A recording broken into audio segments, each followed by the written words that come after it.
Escucha, oh Israel, el Señor es nuestro Dios, el Señor solamente. Amarás al Señor tu Dios con todo tu corazón, con toda tu alma y con toda tu fuerza. Y estas palabras que yo te mando hoy estarán sobre tu corazón. Ese es un pasaje de Deuteronomio 6, versos 4 y 5. Y es uno de los pasajes más fundamentales en lo que se ha llamado la tradición judía en general, pero aún específicamente la tradición judía de la oración. Ya que el judío observante, el judío que busca cultivar una devoción a Dios, recita este pasaje en la mañana y en la noche. Y se supone que enmarque, por decirlo así, su vida. Una vida que se supone que sea definida por la devoción a Dios, la lealtad a Dios. Y Jesús mismo, el Señor Jesús, dio testimonio de esta realidad. Cuando en Marcos 12 dice lo siguiente, se le pregunta, dice que uno de los escribas se acerca, lo oye discutir, y reconociendo que Jesús lo que decía estaba bien, le pregunta, ¿cuál mandamiento es el más importante de todos? ¿O el primero? Jesús responde, el más importante es, escucha Israel, el Señor nuestro Dios, el Señor uno es. Y amarás al Señor tu Dios con todo tu corazón y con toda tu alma y con toda tu mente y con toda tu fuerza. Ese es el verso 30. Y Jesús se une, por así decirlo, al coro de voces judías durante su época que afirmaban que dentro de la Torá, dentro del testimonio de Moisés y de los profetas, lo más fundamental, esencial, importante, era la devoción exclusiva a Dios de todo corazón.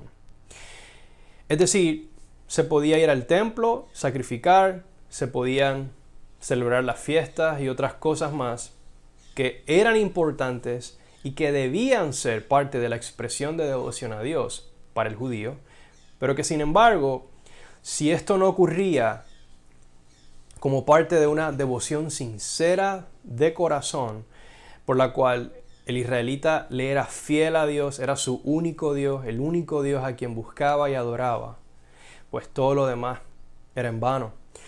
Y por lo tanto, por eso podemos ver cómo esto se convierte en algo tan importante y esencial en la vida del judío, y yo pienso que por extensión aún en la vida de aquellos de entre las naciones que nos hemos vuelto, que hemos puesto nuestra confianza y devoción en el Dios de Israel.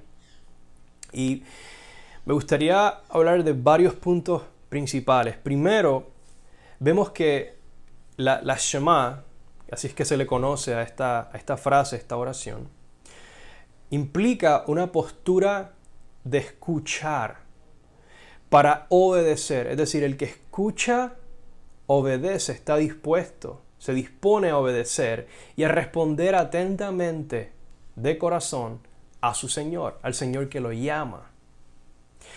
Implica, por lo tanto, intencionalidad, sinceridad, sensibilidad del corazón. Es decir, cultivar un corazón tierno o sensible a la voz del Señor, como nuestro Dios, nuestro Señor.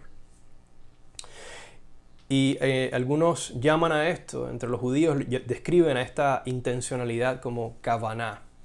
Y esto se refiere a que si usted, por ejemplo, tiene la disciplina, el hábito, muy recomendable de hecho, de a diario, a cierta hora del día, abrir su Biblia, leerla, meditar, orar. Si es un hábito, es una práctica, una disciplina continua, se exhorta a que se haga con kavaná, con intención, es decir, con sinceridad del corazón. Que no se convierta en una mera rutina más. Ok, leí mi verso bíblico, ya estoy bien. No, sino que busquemos lo más posible envolver nuestros afectos, nuestros motivos, abrir nuestro corazón a que Dios examine lo que hay ahí, a que Dios saque a la luz si hay motivos ambiciosos, egoístas, profanos, cualquier tipo de cosa que no sería agradable al Señor. Y todo esto es parte de este paquete llamado Shema es este llamado, esta inclinación en la oración, a la dedicación a Dios. Y como ya dije, esto por siglos ha sido parte fundamental de la confesión de Israel al reafirmar su lealtad a Dios día y noche, es decir, en la mañana y en la noche. Y esto hay un autor que dice que captura la esencia misma de la Torá, las enseñanzas de Dios que Israel es, en nombre de toda la humanidad, privilegiado, pero también responsable de escuchar y encarnar. Esto lo dice Mark Nanos, a quien luego voy a citar un poco más extensamente. Y la razón por la que digo esto es porque lo primero que la Shema hace es afirmar el pacto de Dios, la relación especial que Dios tiene con Israel. Pero según varios autores, no se queda solo ahí. Reafirma el pacto porque se dice Yahweh es nuestro Dios, nuestro refiriéndose a quién, a Israel. Es Israel quien primeramente expresa esto, nuestro Dios. Así que Dios tiene una relación muy particular con Israel que lo llama a ellos como pueblo a una relación de exclusividad en cuanto a Él. Israel por encima de toda otra nación no puede, no debe jamás adorar o ir en pos de otro Dios. O quizás para ponerlo en términos más actuales, de otra ideología que no sea fiel, que no sea Dios mismo, que se identifique con Dios mismo, el Dios de las promesas, el Dios del pacto. Así que hay un carácter de particularidad en cuanto a la Shema. Vemos, por ejemplo, en el Salmo 147, versos 19 y 20, que dice, declara que Dios declara su palabra a Jacob y sus estatutos y sus ordenanzas a Israel. No ha hecho así con ninguna otra nación. Y en cuanto a sus ordenanzas, no las han conocido. Ninguna otra nación ha recibido de Dios los privilegios y las responsabilidades que ha recibido la nación de Israel. Sin embargo, la Shema también proclama la superioridad de Dios, cuando dice Yahweh solamente. Y como veremos más elaboradamente en un momento, hay autores que identifican o describen esto como la incomparabilidad de Dios como Rey de las naciones, como Rey sobre todo.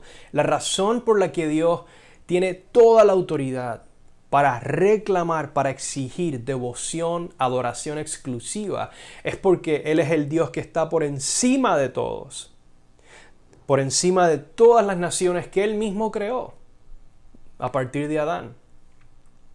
Y por lo tanto, no solo Israel, sino todas las naciones le rendirán cuentas a Él, como creador de ellas, como nuestro creador. Y se entiende entonces que la Shema contiene tanto el elemento de particularidad, pero también un elemento universalista, es decir, donde Yahweh tiene la prerrogativa sobre el mundo entero. Y solo Él debe ser adorado. Y solo en Él se debe confiar. Jeremías 10, verso 7 dice, ¿quién no te temerá, oh Rey de las naciones? Porque esto se te debe, porque entre todos los sabios de las naciones y en todos sus reinos, no hay nadie como tú, solo tú. Romanos 3, 29 al 31, Pablo dice esto. ¿Es Dios el Dios de los judíos solamente? ¿No es también el Dios de las naciones? Escuchen ahora la lógica de Pablo. Sí, también de las naciones. Porque en verdad Dios es uno. Shema Israel, Señor solamente. El Señor uno es. La idea es uno es. Solo Él. Exclusivamente Él. Y Pablo dice que Dios es Dios de las naciones también. Porque aún las naciones como creadas por Él, solo a Él le deben la lealtad y la obediencia. Pablo luego dice, el cual justificará en virtud de la fe o la fidelidad a los circuncisos y por medio de la fe o fidelidad a los incircuncisos, es decir, a los gentiles, a las naciones que no que no somos circuncidados ritualmente o en términos del pacto, como lo es Israel. Y es muy importante tomar en cuenta varias cosas en este pasaje. Primero, al afirmar que Dios es también el Dios de las naciones, implica que sigue siendo el Dios de los judíos, el Dios de Israel. No hay abandono de eso, ni redefinición. No es que se introduce una nueva realidad, una nueva cosa ahora, por la cual ya Israel queda descartado. Absolutamente no. De hecho, no habría lugar para nada más, aparte del mantenimiento, de la continuidad de lo anterior. Y por lo tanto, Pablo termina diciendo, ¿anulamos entonces la ley por medio de la fe? De ningún modo. Al contrario, confirmamos la ley. Y acerca de este pasaje, hay un autor, ya mencioné, Mark Nanos, que dice lo siguiente. En términos de la Shema, Pablo está desarrollando la tensión entre el privilegio especial de ser Israel, el Señor es nuestro Dios, el Dios de los pactos hechos con nuestros padres, versus el rol de Dios como creador de toda la humanidad. El Señor solamente, repito, la idea de el Señor nuestro Dios, refiriéndose a Israel, y el Señor solamente haciendo alusión al mundo entero. Dios es el Dios de todas las naciones, en cuyo servicio Dios ha llamado y apartado al pueblo de Israel para demostrar su justicia y expresar su misericordia o gracia. Aquí nos encontramos, continúa Mark Nanos, con el llamado particularismo y universalismo trabajando al unísono, no como binarios opuestos, como a menudo se les trata, de manera tal que podemos entender entonces la marcada negación de Pablo de que la fidelidad a Dios en Cristo anuló la Torá. Pablo dice no, sino más bien la afirmación de que establece o confirma la Torá, refiriéndose a la Torá como la enseñanza de Dios, como la guía para Israel, a fin de que vivan fielmente al único Dios, lo que incluye dar testimonio de la fidelidad de Dios a las naciones en Cristo Jesús. O sea, este autor describe cómo la Shema era central en la teología de Pablo. ¿Y por qué era central? ¿Porque era Pablo un buen teólogo? No, porque la Shema formaba parte central, esencial de su vida como judío. Porque la Shema tenía implicaciones en la historia y en la redención. Porque era su marco, su punto de referencia. Y por lo tanto, esto se expresa aún en sus oraciones, como ya hemos visto quizás en el video anterior. Y para terminar con esto, la Shema nos llama a una vida de devoción y dedicación a Dios, donde ese es el énfasis, la dedicación a Él, más que el cambio de nuestras circunstancias. Muchas veces la oración es influenciada en nuestra vida, la mía incluida, por las circunstancias. Es decir, Señor, necesito esto, Señor, tengo esta situación, tengo este problema. ¿Y saben qué? Todo eso es parte central de la oración. No estamos descartando eso. Yo lo hago continuamente. Pero lo hago como parte de mi relación, mi lealtad al Dios en quien he confiado aún en cuanto a las cosas más cotidianas y apremiantes del día a día. Pero mi vida de oración, en última instancia, está fundamentada por mi devoción a Él, no por las circunstancias. Y ahí es que entra el dilema de mucha gente que tienen un tipo de confianza en Dios, ¿verdad? Un tipo de confianza, un tipo de noción acerca de Dios, el Ser Supremo, pero que realmente no viven para Dios, no viven como discípulos del Señor, sino que viven su vida y cuando están cargados o preocupados por las cosas de su vida, entonces apelan a Dios de alguna manera. Pero la Shema torna eso boca abajo y nos llama primeramente a la devoción a Dios para que aún a pesar de las circunstancias, nuestro corazón esté firme en permanecer fieles a Él. De esta manera nos relacionamos a Dios como un Dios distinto, como el Dios santo, como el Dios que está por encima de cualquier otro Dios o ideología o lo que sea que se mencione en esta vida. Esto implica que tratamos a Dios como el Dios que dirige la historia hacia ese fin, donde Él será glorificado sobre toda la tierra.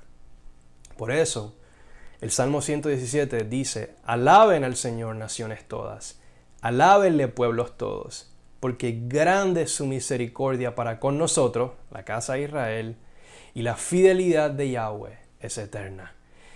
A las naciones somos convocadas a la alabanza, a la devoción, a la oración a Dios por causa de su fidelidad para con la casa de Israel. Escucha, Israel, escuchen naciones todas y vuélvanse a Él los confines de la tierra.